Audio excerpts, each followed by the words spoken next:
All right, welcome to another episode on 242. Yes, today again, I'm still with a emoji.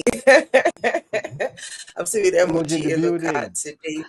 In the building. So I'm like, no, Yeah, no, no, you yeah, can't just guys. drop one snack and just disappear. No, you sit here. Okay, will I'm be you will ready. be with us for a couple more days. And yes, No so problem. yeah, as his time permits, he's going to be here from time to time to share with us. So yeah.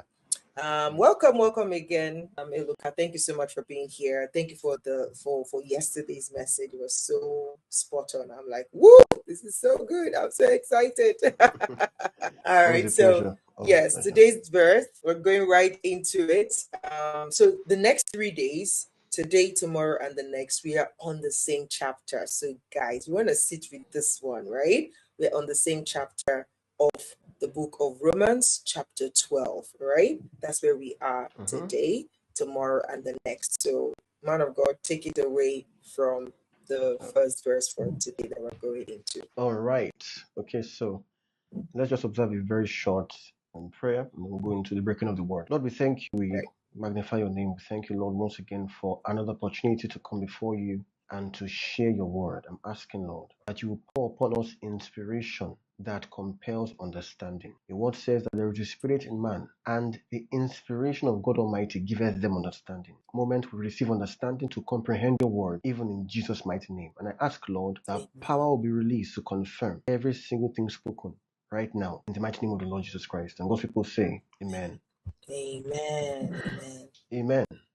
All right, so we have Romans 12, verse 10. And this is Paul speaking here. He says, be kindly affectioned one to another with brotherly love, in honor, preferring one another. What is he saying here? How can I prefer you to me as a Christian brother? How can you prefer me to you as a Christian sister? Now, here's the beauty about God's word generally, but let's focus on the epistles. Is that the epistles come in a very unique way, and by that I mean you will find that Paul, in his writings to the churches, in, for instance, in Rome, in Galatia, in Colossae, in Ephesus, you will find some similarities and some differences in his epistles to these people in these different locations. Similarity means that there will be confirmation, not duplication or repetition. It's not necessarily repeating what he's saying, it's confirming what he's saying, because in the mouth of two or three witnesses, every word, every truth shall be established. And then when you find subtle differences in what he's saying in one location and another, they're not contradictions, they are complementations. In other words, what is lacking here, you will find there. What is lacking there, you will find here. When you piece both of them together, then you have the full counsel of God. Okay? So I'll give you an instance.